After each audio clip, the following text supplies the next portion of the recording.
안녕하십니까. 반갑습니다. 이렇게라도 호주에 계신 우리 믿음의 식구들 같이 만날 수 있게 돼서 기쁘게 생각합니다. 제가 호주에서 5년을 살았는데요. 1987년부터 90년까지, 그 다음에 2002년, 2003년 5년을 살았기 때문에 호주에 대한 애정도 있고, 보고 싶은 얼굴도 있는데 이렇게라도 만나게 돼서 반갑습니다. 오늘 저에게 한국교회의 영성이라는 제목으로 짧은 강연을 부탁했기 때문에 이 주제와 관련해서 한국의 교회를 소개하는 마음으로 강의를 시작하겠습니다. 먼저 한국에 어떻게 기독교가 소개되는가에 대해서부터 간략하게 말씀드려 보겠습니다. 실제로 우리나라에 기독교 소개되는 것은 몇 가지 과정을 거치는데요. 개신교는 1880년대에 소개되지만 그보다 앞서서 한국과 기독교 간에 여러 차례 접촉이 있었습니다. 가장 오래된 접촉을 말한 분은 이미 기원 65년부터 95년 사이에, 그러니까 사도 바울이 3차 전쟁 마친 바로 그 직후 아니겠어요. 이 무렵에 벌써 한국에 기독교 소개됐다는 주장이 있지만 이것을 사실상 받아들이기 어렵고요. 두 번째로는 3세기경에 이미 한국에 기독교 소개됐다는 주장도 있어요. 이 점도 사실은 좀 받아들이기 어려운 점이 있고요. 그러나 좀 신뢰할 만한 주장은 8세기경에 이미 한국에 기독교 소개됐다는 주장이 있습니다. 참고로 말씀드리면 중국의 경교라고 하는 기독교 소개됐을 때가 635년인데 635년에 경교가 중국에 소개돼가지고 200년 동안 중국에서 경교가 그 당시 이 당나라 때인데 이 당태종의 지지를 받으면서 경교가 활발하게 퍼져나간 적이 있습니다. 이때 우리나라가 통일신라인데 통일신라가 중국으로부터 모든 문물제도를 다 배울 때인데 이때 중국에 유행하던 경교가 우리나라에 소개되지 않았을까 그런 의문을 갖고 있었어요. 그런데 1957년 8년 무렵에 경주 불국사에서 작업하다가 불교와는 아무런 상관이 없는 기독교 흔적이 발견됐는데 그 중에 한 가지가 십자가가 발견됐어요. 가로의 길이가 세로의 길이와 같습니다. 돌로 만든 십자가이기 때문에 석재 십자가라고 부르는데 가로의 길이와 세로의 길이가 같은 십자가 형태를 그리스형 십자가를 불러요. 이런 십자가가 나온 이런 여러 가지 정보를 가져볼 때 중국까지 왔던 경교가 아마 8세기경에 한국에까지 소개되지 않았을까 하는 이 주장을 경교의 나대는 말 신라시대란 말인데 나대 전래설이라고 봅니다. 저도 이때 한국에 틀림없이 경교가 소개됐다고 봅니다. 소개된 것은 확실하다 보지만 그 신앙적 유산이 후대로 계승되지 못하기 때문에 큰 의미는 없습니다. 참고로 말씀드렸고요. 그 다음에 우리나라 천주교가 소개되는데 천주교가 소개되는 것은 크게 두 통로인데 첫 일본을 통해서 두 번째 중국을 통해서예요. 임진왜란 말한 때 우리나라 왔던 최초의 신부가 그레고리오 데 세스페데스라는 스페인 신부인데 이분은 우리나라 와서 1년 미만 동안 살았어요. 군종 신부를 왔던 거죠. 이를 통해서 한국과 천주교 천접촉이 이루어지고 세스페데스는 조선 땅을 밟은 최초의 천주교 신자, 최초의 천주교 신부로 볼 수 있고 임진왜란을 목격했던 유일한 서양 사람이라고 볼 수 있죠. 그 다음에는 병자호란 때 또 천주교 약간 접촉이 있었고 이렇게 하다가 사실은 18세기 넘어가면서부터 우리나라 실학파를 통해서 천주교 접촉이 이루어집니다. 실학파 누가 생각이 나죠? 혹시 학교 다닐 때 공부한 기억이 납니까? 정약용, 권철신, 권일신, 혹은 박지원 뭐 이런 분들이 실학파 속하는 이런 분들이 천주교를 받아들입니다. 이것은 종교로 받아들이지 않고 학문으로 받아들이기 때문에 천주교라고 말하지 않고 천주학이라고 불렀던 거죠. 이런 과정을 거쳐서 1784년에 한국인 이승훈이 북경에 가서 제일 처음 영접을 받습니다. 이게 한국 천주교의 실제적인 기원이 된다고 볼 수 있고 그로부터 약 200년 동안 한국에 천주교가 전파됩니다. 그리고 나서 개신교가 소개되죠. 천주교가 한국에 소개된 이후부터 약 100년 동안 탄압을 받았습니다만은 순수한 종교적 이유만이 아니고 정치 집단과 관계를 맺었기 때문에 정치적인 이유로 탄압을 받기도 했습니다. 이 정도 말씀드리고요. 그러다가 한국의 개신교 선교사가 제일 처음 한국에 왔을 때가 1832년도예요. 실제로 한국 개신교 시작은 1832년도 우리나라 왔던 독일 루터교 배경의 선교사였던 칼 기철라프라는 사람이에요. 이분이 태국, 말레이시아, 그 다음에 인도네시아 이런 지역에서 일했던 분이고요. 태국에서 일했던 최초의 개신교 선교사입니다. 이분이 중국에 있을 때인데 1832년에 우리나라 온 거예요. 이게 한국과 개신교 간의 최초의 접촉이었어요.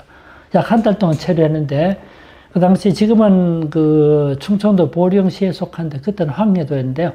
그 앞에 그 고대도로 섬이 있습니다. 고대도로 상륙해서 한국인들에게 감자 심는법을 가르쳐주고 고대도 뒤에서 나가는 머루가 있기 때문에 머루를 가지고 포도주 만드는 법을 가르쳐주고 최초로 주기도문을 번역했던 사람이 기철라프입니다.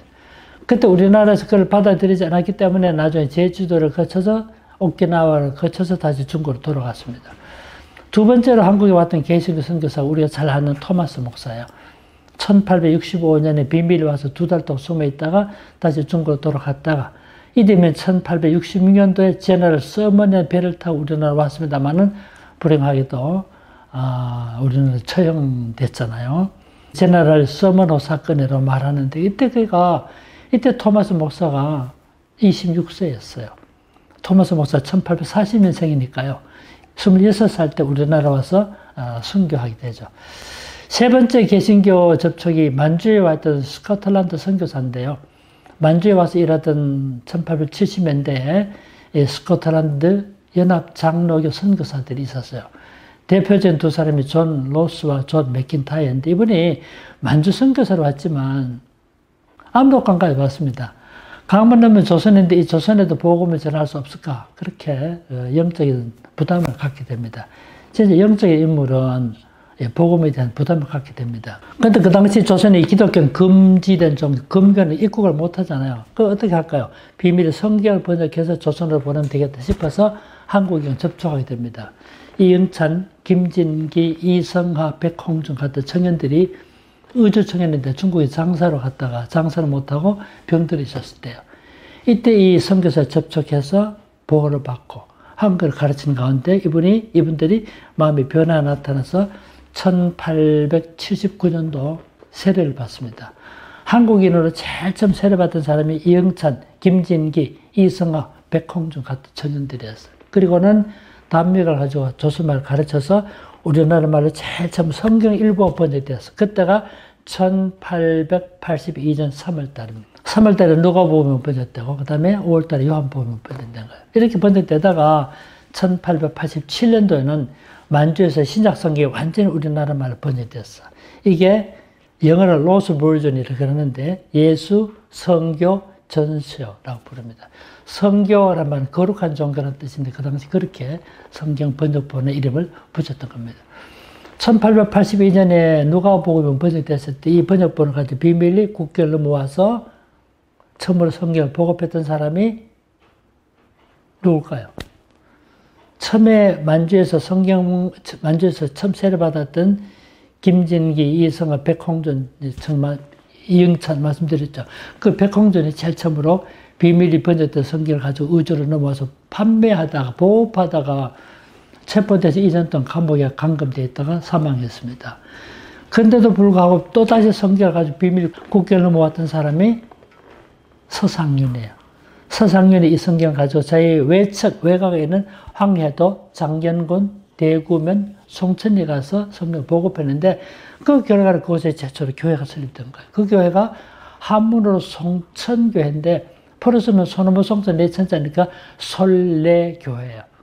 자함절편 때문에 이 교회를 소래교회라고 부르게 된 거죠. 이때가 1883년이었고 이게 우리나라 최초의 지역교회라고 볼 수 있죠.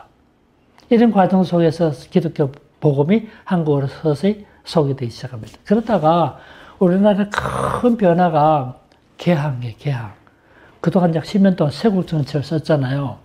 그러다가 1876년도 개항했어요. 한국에서 개항했던 이거는 한국 근대사에 중요한 의미를 지녀요. 한국을 열었다는 말은 뭡니까? 외국과 문물 교류를 하겠다는 뜻이죠. 그러니까 외국 선교사들이 입국할 수 있는 길이 열리게 된 거죠. 1882년도에 미국과 최초 외교관계를 수립했어요. 이게 뭡니까? 한미 수호, 통성, 조약을 체결했고 우리나라 영사관이 설치되잖아요. 야, 그래서 우리 부산항, 원산항, 인천항이 개항됐고 그 다음에 이 영사관이 설치되니까 선교사들 입국이 가능하게 된 거예요. 그래서 이미 상계에 와 있던 알렌이라는 사람이 상계 날씨도 춥죠. 말도 어렵죠. 다른 동료 선교사들과 더 어려운 점도 있죠. 그 임재를 받고 싶었는데 조선이 문을 열게 되니까 우리는 오게 된 거예요. 그래서 알렌이 내한했던 최초의 거주 선교사, 레지던트 미셔너리 된 거예요. 그 이후로 1885년에는 언도도 아펜젤라가 들어오고 그렇게 해서 북장로교 한국에 들어오게 되고 우리나라 장로교가요 4개 선교부 한국에 선교사를 보냈어요. 첫 번째 북장로교가 1884년 알렌, 85년 언도드, 그다음 헤론 의사 이렇게 해서 북장로교가 한국에 선교사를 보내게 되고 두 번째 호주 빅토리아 장로교회예요. 호주 빅토리아 출신이었던 조셉 헨리 데이비스가 1889년 자기 누나와 함께 10월 2일 날 부산으로 돌아왔습니다. 이게 호주교회가 한국에 선교하기 시작하게 되죠. 그런데 데이비스 10월 2일 날 부산 도착했다 10월 4일 날 제물포 인천으로 들어갔다 10월 5일 날 서울 장안에 들어가서 언도도 같이 지내면서 5개월 동안 조선말을 공부했어요. 그래서 서울에는 이미 숫자는 많지 않지만 몇몇 선교사가 와 있으니까 나는 선교사 없는 데 가서 일하겠다 이런 맘먹고 이분이 5개월 지나니까 1890년 정확하게 3월 14일 날이에요. 누나는 서울에 남겨두고 이분이 남쪽으로 내려옵니다. 내려다가 부산까지 온다는 것이 길을 잘못 들어서 하동까지 내려갔어요. 하동이 바로 전라도 접경지대 아니에요. 다시 길을 거슬러 올려서 거창, 함안, 거창과 산청, 함안, 그 다음 김해까지 부산에 왔을 때가 1890년 4월 4일 날 부산 도착했어요. 근데 그때 이분이 천연도와 폐렴이 겹쳐가지고 4개월 헤맸는데 그 이튿날인 4월 5일 부산에서 사망했어요. 조선에 온 지 6개월. 조선 땅을 밟은 지 183일 만에 사망한 거예요. 이게 큰 충격을 줬기 때문에 호주교회, 선교에 큰 각성을 불러일으키게 되고 그래서 호주교가 이 젊은 청년의 죽음을 헛되게 할 수 없다. 그래서 선교운동이 일어나고 제2전 선교사가 부산에 오게 됩니다. 그때가 1891년 10월 2일 날이었어요. 이렇게 해서 호주 선교사들이 한국 오게 돼서 해방 전까지 78명, 해방 이후까지 126명의 호주 선교사들이 한국에 와서 특히 부산 경남 지방에서 일하게 된 거예요. 우리나라 어떤 세 번째 장로교 선교부가 남장로교인데 1892년도에 7사람이 한 번에 나왔습니다. 7사람을 7인의 선발대라 그러는데 서울서 잠시 체류한 다음에 전라남북도로 흩어져서 전주, 광주, 순천, 목포, 여수 이곳에 선교 지부를 설치하고 일했던 거예요. 네 번째로 우리나라 왔던 장로교 선교부가 카나다 장로교인데 1898년도에 맹래라고 하는 맹래, 그다음에 마구레라고 하는 한국 이름을 가졌는데 이런 분들이 카나다 선교사들 와서 함경 남북도 간도 지방에서 일했어요. 그러니까 정리해서 말하면 한국에는 북장로교, 호주장로교, 순서대로 말하면 남장로교, 카나다 장로교 4개 선교부가 한국에 와서 일했기 때문에 결과적으로 교회가 설립되고 1907년에 최초로 장로교 7위회라 볼 수 있는 동로회가 만들어지고 1912년에 장로 총회가 만들어졌어요. 1907년에 노회가 처음 만들어졌을 때 그때 우리나라에 장로교회만 750개가 있었어요. 절대 다수 목사 없죠. 1907년에 처음으로 한국인 목사 7명 배출됐거든요. 선교사 다 합쳐봐야 여러분 750개 어떻게 다 관리합니까? 그래서 한 사람이 선교사 때로는 40개 교회, 50개 교회, 한 사람의 목사가 그 많은 교회를 맡아 관장하면서 한국 교회를 돌보게 됐고 1912년 총회가 만들어졌고 이 총회가 해방될 때까지 사실 하나의 총회에 있었어요. 그래서 해방 이후에 교회가 나눠져서 지금의 통합이니 합동이니 고신이니 기독교 장로 기장이니 이런 교회가 생겨나게 된 겁니다. 한국 기독교는 몇 가지 점에 특징이 있다고 볼 수 있어요. 첫째로는 한국 기독교는 미국의 결정적인 영향을 받았다는 점입니다. 해방 전까지 우리나라에 1450명의 선교사가 왔어요. 그중에 약 65%가 미국 국적의 선교사들이었어요. 우리나라 같은 장로교 선교사들요, 70% 미국 국적의 선교사들입니다. 인적인 파워, 맨파워만 보더라도 한국교회가 미국교회에 결정적인 영향을 받았음을 알 수가 있어요. 여러분, 호주 선교사들이 해방선거 78명 왔다 그랬잖아요. 5%밖에 안 돼, 전체 선교사 수에. 그러니까 큰 영향을 끼칠 수 없었죠. 그러면 한국이 미국교회에 결정적인 영향을 받았다는 말이 무슨 뜻일까? 저는 세 가지로 말하고 싶어요. 첫 번째는 비블리시즘, 성경 문자주의. 그 당시 미국이 상당히 보수적이기도 하고 근본주의적 성격이 있었기 때문에 미국 교회로부터 성경 문자주의, 비블리시즘을 좋게도 긍정적인 측면도 있고 부정적인 측면도 있는데 성경을 문자적으로 이해하는 이런 경향이 있습니다. 어떻든 성경을 그대로 받아들이고자 하는 어떤 점이 좋은 점이 많죠. 성경 중심적인 사상이 이렇게 해서 형성되기 시작했어요. 두 번째가 뭐냐면 미국 교회 영향을 받았던 말의 두 번째는 리바이벌리즘, 부흥주의예요. 그 당시 한국에 미국에 선교사들 올 당시 미국에 부흥운동이 전개됐고 잘 알다시피 미국에 제1차 각성운동, 제2차 각성운동 있었죠. 제3차 각성운동. 그 영향을 받았기 때문에 한국에 왔던 선교사들이 그런 영향을 받았어요. 그리고 그 다음에 미국에서 학생 자원운동, Student Volunteer Movement, SVM이라고 합니다. 이 운동에 영향을 받았던 선교사들이 한국에 왔기 때문에 한국의 상당히 부흥주의 영향이 굉장히 컸어요. 그래서 장로교든 감리교든 교파는 달라도 리바이벌리즘 굉장히 강했어요. 이런 것들 한국에 큰 영향을 끼쳐도 볼 수 있고, 세 번째로는 여러분 미국 교회에 영향받았던 말의 의미가 무엇인가? 미국이라는 나라도 피선교 국가예요. 유럽에서 치열하게 교리 논쟁을 했는데 나중에 미국의 복음이 전파되기 때문에 미국에서는 그런 16세기, 17세기와 같은 그런 심각한 교리 논쟁을 경험하지 않았기 때문에 성례전이라든가 신앙 고백에 대한 강조가 부족했어요. 그 영향 때문에 한국에서도 사실은 신앙 고백에 대한 관심이 별로 없었어요. 왜요? 그로파야 교회가 겪었던 그런 심각한 논쟁을 하지 않았기 때문에 이런 것들이 미국 교회가 한국에 준 영향이 아닌가 하는 생각이 들고요. 두 번째 한국교회 특징을 말하면 한국 기독교는 일제 식민 지배하에 있었다는 점입니다. 그럼 생각해 보세요. 1872년도 우리 개항했잖아요. 개항. 어떻게 했습니까? 일본의 강압에 의해서 강화도 조약을 체결하고 불평등 조약을 체결하고 우리가 개항한 거 아니에요. 개항한 건 잘했지만 사실 그건 우리가 원해서 아니라 일제의 일본의 강압에 의한 것이었어. 일본으로 볼 때는 조선을 개항하게 만들. 이게 일본으로 볼 때는 조선을 점진적으로 침략하는 과정이었어. 야, 그러다가 여러분 일본이 점진적으로 우리나라를 침략해 오죠. 1894년 5년 때는 청일전쟁이 일어나잖아. 청나라와 일본 간의 전쟁이 되면 전쟁터는 우리나라 안에 했어요. 이때 예상되고 일본이 승리합니다. 1904년 5년에 노일전쟁이 일어나요. 이때 일본이 승리해서 러시아 세력을 물리쳤어. 여러분 생각해 보세요. 이 당시에 근동의 중요한 정치적 파워가 일본, 중국, 러시아인데 일본이 중국 물리쳤죠. 청나라 물리쳤죠. 러시아 물리쳤죠. 일본이 독점적으로 조선을 침략할 수 있는 환경을 만든 거예요. 1905년 을사조약을 체결했죠. 1907년 헤이그 밀사 사건을 핑계로 해서 고종 퇴위시켰죠. 국방력 마개시켰죠. 외교권 강탈했죠. 1910년 한국을 강점한 거 아닙니까? 바로 이런 국가적 위기 속에 한국의 기독교가 소개된 거예요. 야, 정말 중요한데요. 한국 기독교를 이해하는 데 중요한 열쇠가 뭐냐면 한국 기독교는 일제 식민 지배와 깊이 관련되어 있다는 점. 일제 한국을 침탈하는 그 과정에서 기독교가 한국에 소개된 거예요. 무슨 의미가 있을까요?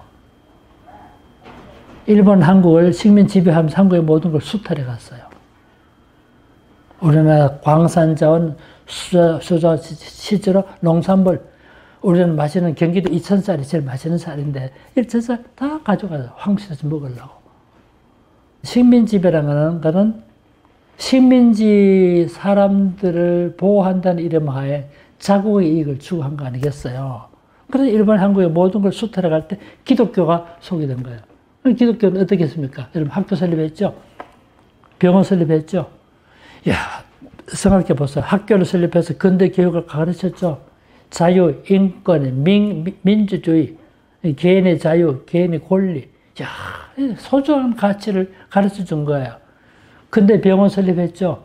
서울에만 해도 제 초기에요. 알렌이 만든 왕립병원 광해원, 나중에 재종으로 이름 바뀌었다가 세브란스 되지만 있었죠. 감력에서 만든 시병원 있었죠. 여성과 어린아이만을 위한 보구여관 병원이 있었어요. 각 성교가 여러 흩어져서 병원 설립했어요. 새로운 의술을 가르쳤습니다. 의학교재 편찬했습니다. 민주의식 가르쳤습니다. 여권신장, 미친 타파, 새로운 가치, 처음 한국의 모든 필요를 채워줬어요. 이런 점이 기독교로 하여금 한국에서 민족주의와 기독교가 결합하게 된 중요한 동기가 돼요. 인도네시아 예를 들어볼게요. 인도네시아가 어느 나라의 식민 지배를 받았나요? 잘 알다시피 인도네시아는 네덜란드 화란의 식민 지배를 받았어요. 320명 가까이 네덜란드에 지배를 받았잖아요.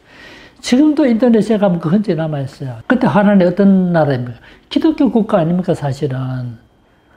야, 나중에 칼빈주의 국가가 됐잖아요. 그럼 인도네시아에서 민족주의는 어떤 성격을 지닐까요? 기독교 국가 식민 지배를 받으니까 반기독교적일 수밖에 없는 거죠. 그래서 인도네시아 민족주의는 두 가지 성격을 지녔는데, 첫째는 반외자 운동, 반외국 자본 운동. 두 번째가 반기독교 운동이었어요. 그래서 인도네시아에서 기독교가 클 수 없었던 거 아닙니까? 그래서 인도네시아가 회교의 국가가 된 겁니다. 근데 우리나라는 어떻습니까? 완전 반대예요. 기독교를 반대하는 일본의 식민 지배를 받았기 때문에 우리가 기독교에 대해서 여러분, 일본은 한국의 모든 것을 지배하면서 모든 걸 수탈해 갈 때 기독교는 한국의 모든 필요를 채워줬습니다. 그래서 한국에서의 민족주의는 기독교와 결합될 수 있었던 거예요.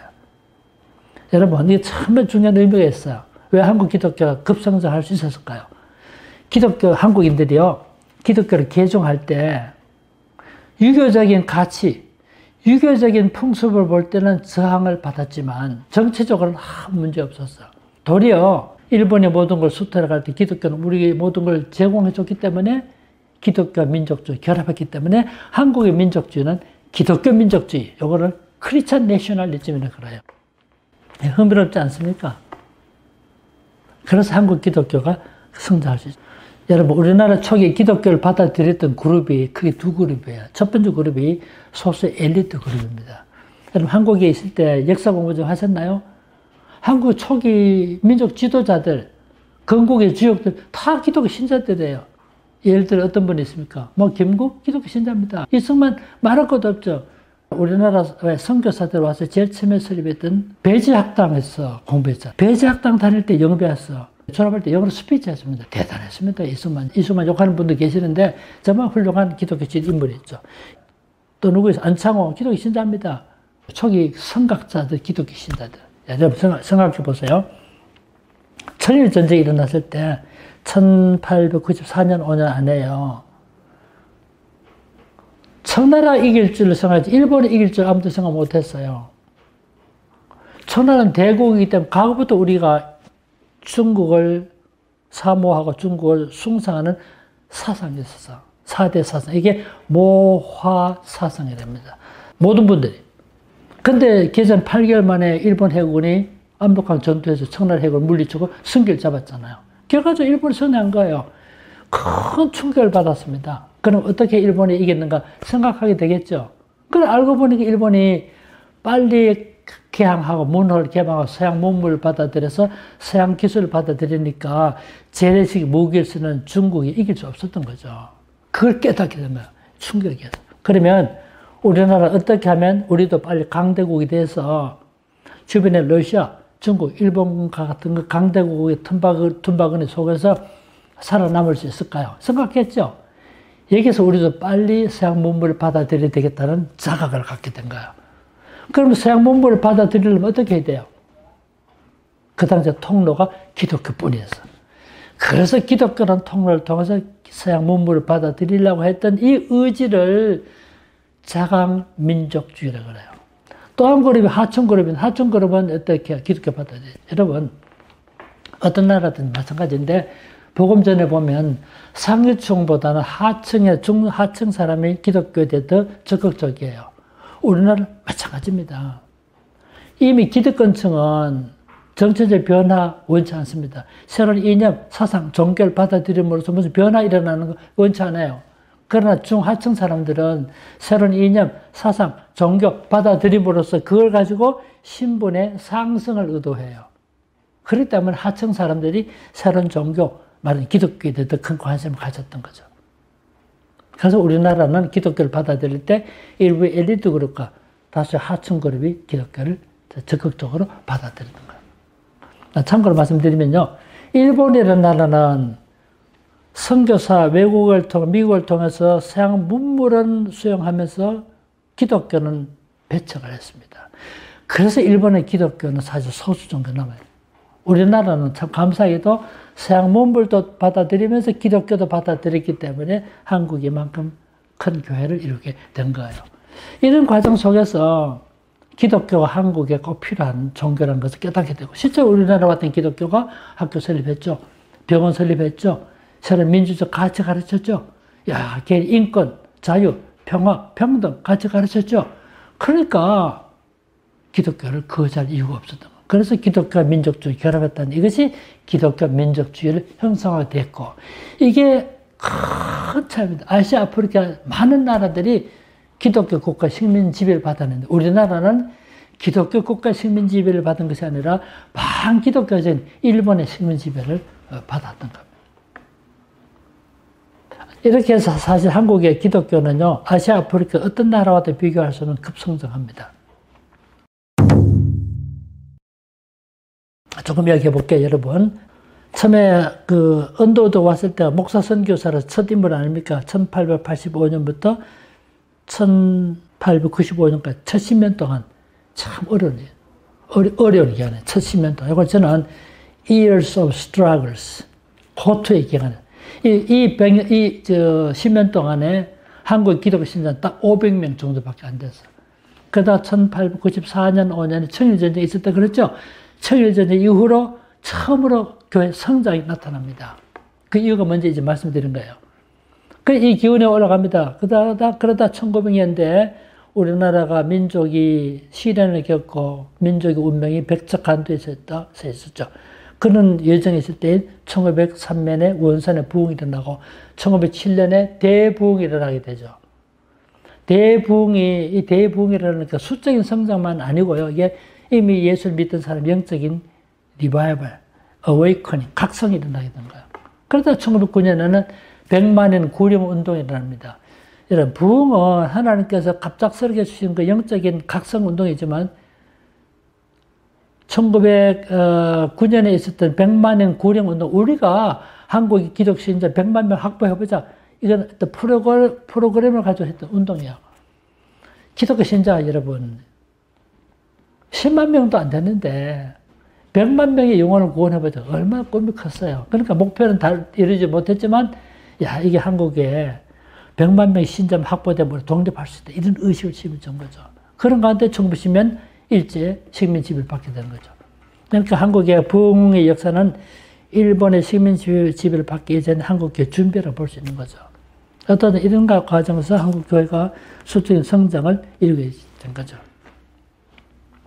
제가 통계가 있습니다만 그때부터 교회가 쫙 성장합니다. 1910년 그 무렵에 일제하에 있었지만 그럼에도요, 일제하에서도 숫자 성장이 갔어. 많은 분들이 기독교 신앙이 일제 시민 지배에 대처할 수 있는 최고의 수단으로 보았던 거죠. 물론 1935년 이후에 한국 신자 참배 강요되고 기독교 탄압이 심할 때 기독 신자가 좀 숫자 줄어들긴 했었어요. 그것도 해방을 맞았죠. 1960년대 한국에 또 한 차례 큰 성장이 이루어졌을 때 그때 박정희 장군이 혁명을 일으켰죠. 그리고 혁명의 당위성이 뭡니까? 근데 너무 가난하고 어렵게 사니까 우리도 잘 살 수 있다. 큰 적극적 희망을 준 거예요.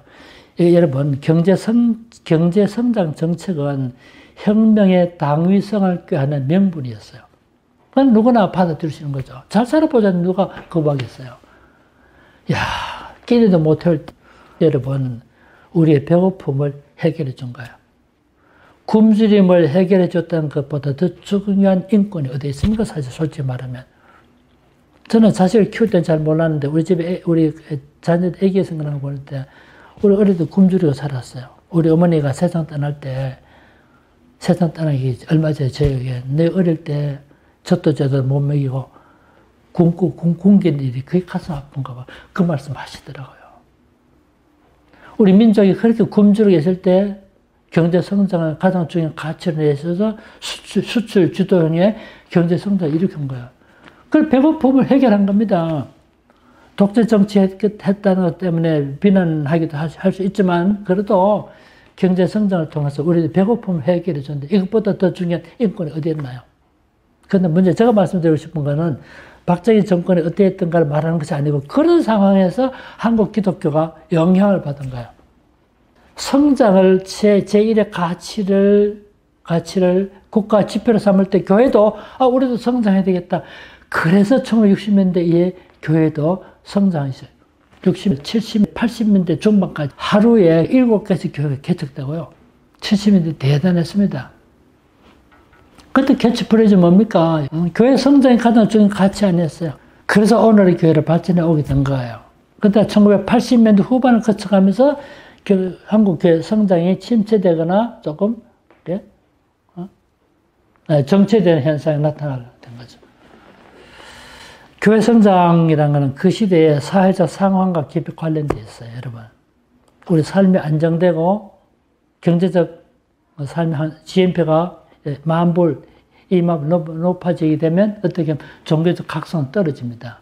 이런 점을 학문적으로 잘 규명한 사람이 독일의 막스 웨버예요. 삶의 환경이 좋아지니까 종교적 각성이 떨어지게 돼 있어. 저 호주 살 때 호주 신자 저한테 물어보더라고. 너 나라는 그렇게 발전했는데 우리 호주는 왜 이러냐. 내가 이유를 설명해 줬어요. 그때 기독교 민족주의도 설명해 줬고 참 안 좋은 말이지만 호주 교회 부흥이 일어나면 좀 더 어려워져야 된다. 가난해져 전쟁도 경험하고 아픔도 경험하면 클 수 있다고 그렇게 농담 비슷하게 진담을 말한 적이 있습니다. 한국의 삶의 환경이 좋아져, 여러분 삶의 환경이 좋아졌다는 말이 지표를 가지고 말하면 1980년대 이후에 한국에서요 자동차 보급률이 급속하게 불어났어요. 삶의 환경이 좋아졌고 그 이전에는요 여가를 보지 못했어. 주말 되면 영화를 본다든가. 그 당시 한국에 비디오 테이프 있지요. 비디오 가게가 정말 많았어. 집안에 들어 누워가지고 비디오 테이프 그게 전부였어. 그런데 자동차 보급 때는 어떻게 타지 이동할 수 있게 되죠. 여행이 쉽게 가능하게 되죠. 그러니까 어떻게 됩니까? 그 출석률이 떨어지기 시작합니다. 그 출석률이 떨어지니까 어떻게 합니까? 안 되겠다. 머리 놀러 가더라도 일찍 예배라도 보게 만들, 그렇게 해서 일부 예배 7시 드리고 일부 예배 8시 반에 드리는 교회가 생겨나게 된 거예요. 자동차의 급격한 보급은 여가 문화를 완전히 바꿔버리고 한국의 출석률을 저하시키게 됐고 그와 동시에 출산율이 점점 줄어들면서 기독교 인구가 감소한 현상이 나타나있던 거예요. 정말 재미있는 사회 현상이죠. 그래서 기독교 신앙은 그 사회 환경과 밀접하게 관련되어 있음을 보게 됩니다. 이제 다른 나라는 없는 한국교회의 독특한 그 신앙 형태, 영성이라 할까 몇 가지 말씀을 드리고 저 강의를 마무리하고 싶어요. 한국 기독교의 영성과 관련해서 말해도 참 중요한 건 새벽 기도입니다. 새벽 기도는 한국교회의 생산품이고 한국교회 이 새벽 기도에 시작해서 외국에 수출한 적도 있어요. 이게 오늘 한국교회 이끌어오는 중요한 터전이었어요. 기도한다는 것은 참 중요한 일인데 어느 때 기도하는 거 그거는 얼마든지 자유롭게 할 수 있지만 정말 공고한 세월을 살면서도 그 피곤한 가운데서 새벽에 모여서 기도했던 이 기도의 불길이 오늘의 한국 기독교 이루어왔던 중요한 터전이 된 거예요. 한국 새벽 기도가 언제부터 시작됐는가? 일반적으로 1907년 9월경입니다. 1907년 9월경에 평양 장den교회 전도사였던 조사했던 길선주 목사가 그때 목사가 아닙니다. 길선주 장로가 자기 친구 박치록과 함께 새벽 4시에 나와서 기도하기 시작한 이것이 새벽 기도의 연원이 된 것을 봅니다. 물론 그 이전에도 새벽에 기도했던 그런 기록이 많이 나와요. 그럼 공식적으로 한국교회가 1507년부터 새벽 기도했어요. 정말 힘들긴 하지만 이게 한국 기독교를 영적으로 이끌어왔던 하나의 중요한 한국의 관행이었다 볼 수 있어요. 저는 사실 솔직히 새벽 기도 좀 힘들었어요. 늦게 자고 아침에 일찍 나는 일이 얼마나 어려워. 주일날 설교할 때 늘 새벽 기도 하다 보니 피곤해가지고 좀 맑은 정신으로 저 호주에 있을 때 설교한 일이 별로 많지 않았어요. 그래도 그런 기도가 우리의 영적으로 우리를 풍요롭게 만들어 주는 거죠. 두 번째가 통성기도는 통성기도. 서양 사람들 기도할 때 조용하게 기도하지 소리 내고 기도하지 않잖아요. 이 통성기도가 언제부터 출발했는가? 저는 1907년 평양 부흥 때부터 봅니다. 그때 그레함 리라고 하는 이길람 선교사가 기도를 부탁했을 때 한 사람 기도 끝나자마자 또 다른 사람 기도하기 시작했고 이 기도의 바람이 일어나면서부터 Prayer in Union, 연합해서 기도. 선교사들이 Prayer in Union, 이거 통성기도 하기 시작했어요. 소리 내서 기도하기 시작했어요. 이게 한국의 통성기도 시작이 된 건데 이 통성기도는 본인에게도 유익할 수 있지만 다른 사람에게도 기도를 격려, encourage 해주는 기능을 했어요. 어떤 이게 한국의 중요한 기도의 관행이 된 거죠. 세 번째가 여러분 날연보 혹시 들어보셨나요? 날연보. 연보라고 헌금의 뜻입니다. 밭이 연보. 과거 연보라 그러는데 지금 헌금이라 그럽니다만 날연보란 말은 마치 물질을 드리듯이 나를 드리는 거예요. 우리나라 기독교 전통의 중요한 전통이 뭐냐면 사경회인데요. 1907년 평양 대부흥을 사실 사경회라 그럽니다. 사경회. 사자 무슨 사자입니까? 연구한다, 조사한다, 성경을 연구한다는 모임이죠. 그게 나중에 부흥회라는 이름으로 바뀌었는데 실제로 처음에 사경회였어. 도사경회. 알겠습니까? 경상남도, 경상북도 도사경회 하면 그 도에는 많은 같이 모여서 성경 배우고 그때 배웠던 성경을 가지고 그때 자기 지방의 교회로 가서 그거 가지고 가르쳐 설교했어. 신학교육기관이라든가 방송 TV 없을 때는 그렇게 성경을 배웠던 거죠. 그래서 사경의 전통이 참 중요해요, 우리나라에. 그런데 사경을 할 때 물질을 바치기도 하지만 나는 앞으로 1년 동안 30일을 헌금하겠습니다. 이게 날연보예요. 1년에 30일을 날연보를 드렸다 하면 무슨 뜻이냐면 1년에 30일은 전적으로 하나님의 교회를 위해서 봉사하겠다는 뜻입니다. 전도하러 다닌다든가 교회 마당 풀을 뽑는다든가 교회 청소를 한다든가 이게 날연보예요. 그래서 예배 드릴 때 물질 헌금하나 말고 나는 5일을 바치겠어. 나는 10일을 바치겠어. 그러면 다 모으면 계산이 나오겠죠. 오늘 날연보는 며칠입니다. 발표하고 그랬어요. 이거는 너무나 독특한 일이고 한국 신자들이 헌신을 보여주기 때문에 선교사들이 뭐라 부르냐면 day offering. 헌금을 offering이라고 그러잖아요. day offering이라고 그렇습니다. 어떤 사람은 나는 배를 타고 일하는 선원이기 때문에 육지에 내려서 사는 기간이 얼마 안 되기 때문에 10일만 바치겠습니다. 그럼 10일 동안 어떻게 합니까? 전도지 들고 가가호호 방문하면서 전도한다든가 그런 하루는 진짜 주를 위해서 썼던 이걸 날연보라 그럽니다. 지금 없어졌지만 한국교회 아름다운 전통으로 남아있습니다. 또 한 가지가 뭐냐면 성미제도입니다. 성미. 성미를 할 때 성자 말은 거룩할 성자 아니고 정성 성자입니다. 성미. 한국이 가난했죠. 근데 초기 선교사들이 우리나라에서 어떤 정책을 썼냐면 네비우스 정책인데 네비우스 정책이 뭔가 설명하려면 너무 긴데요. 한마디로 말하면 자치, 자급, 자전 이걸 3자 원리, self support 이 자립 정책이야. 한국의 선교사들이 이 정책에 충실했는가에 대해서는 검토가 필요하지만 외국 선교부 돈 가져와서 한국에 교회 세워주고 한국의 사역자들이 봉급 주고 그러면 한국의 자생력이 없어지기 때문에 어려워도 한국인 스스로 헌금하게 만들고 사역자들 헌금해서 물질 들이게 만들고 해야 된다는 이 정책이 자립 정책이에요. 그러니까 그 당시 다 어려울 때인데 세례도 안 받은 사람들인데 어떻게 헌금합니까? 초기 한국의 성도들 헌금이 돈을 한 경우는 특히 적었고 초기에는 뭘로? 양식을, 쌀이라도 곡식을 헌금했어요. 그걸 교육자에게 들여서 그것을 생활하게 만든 거예요. 그런데 그래도 부족했습니다. 보통 전도사를 가면요, 한 달에 쌀 2말 예컨대. 이게 전부 사례금 전부였어. 금전적으로 사례받은 일이 사실 해방 이후예요. 해방 이전에 대도시의 큰 교회들 왜 그렇게 못했어요? 그러니까 정말 힘들게 살았죠. 그래서 이광주라는 우리 유명한 작가가 1900 몇 년도입니까? 18년도 19년도 모르겠다. 청춘의 잡지에다가 한국의 교회가 교육자들 이렇게 대접하면 누가 똑똑한 사람이 목사 되려 하겠는가? 라고 하면서 비판한 적이 있었어요. 그럼에도 불구하고 진짜 헌신된 똑똑하고 유능한 인물들이 자기 희생을 감내하면서 목회자 길을 갔던 거 아닙니까? 그런데 농촌교회 특별히 어려웠어. 그래서 내가 밥을 할 때 우리 교회 전도사님도 식사해야 될 거 아닙니까? 그러니까 밥을 할 때 내가 밥하는 양의 일부를 한 숟갈씩 모아놓습니다. 점심 때 그래 일주일 모으면 요만큼 정도 돼. 요만큼. 요 정도 되는 것을 보자기 그저 주머니 있습니다. 연보 주머니 있는데 성미 주머니 있는 주면서 아주 교회를 가져가요. 이게 성미 제도예요. 아직 없어졌죠. 저는 이렇게 봅니다. 성미 제도는 교육자를 사랑하는 성도의 마음이에요. 성미 제도가 많았던 교회는 편안했어요.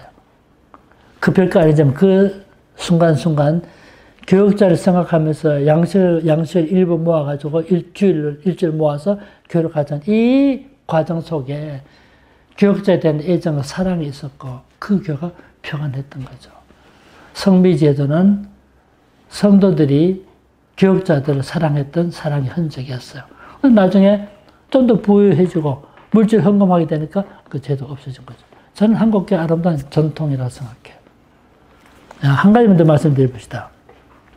그게 뭐냐면 한국교회 처음부터 강조했던 것이 금주단년입니다. 금주단년. 술과 담배를 금지하는 거죠. 이 전통 때문에 지금도 한국에서는 기독교 신자는 술과 담배를 금해야 된다고 믿고 있는 거죠. 저는 이것이 신앙과 직접적인 관련이 있는가 할 문제는 논의할 문제지만 정말 좋은 정책이었다 봅니다. 이게 국민 건강에 얼마나 큰 도움을 줬을까요? 술과 담배를 금지했던 이 전통이 저는 굉장히 큰 영향을 끼쳤어요. 처음에는 사실은 술과 담배를 다 허용해드렸어요. 성탄절이 되면 성도들이 모여서 동네에서 가져온 막걸리 같이 마시고 했어요. 근데 나중에 이 해악을 본 다음에 술과 담배 금지하는 운동을 전개했던 것입니다.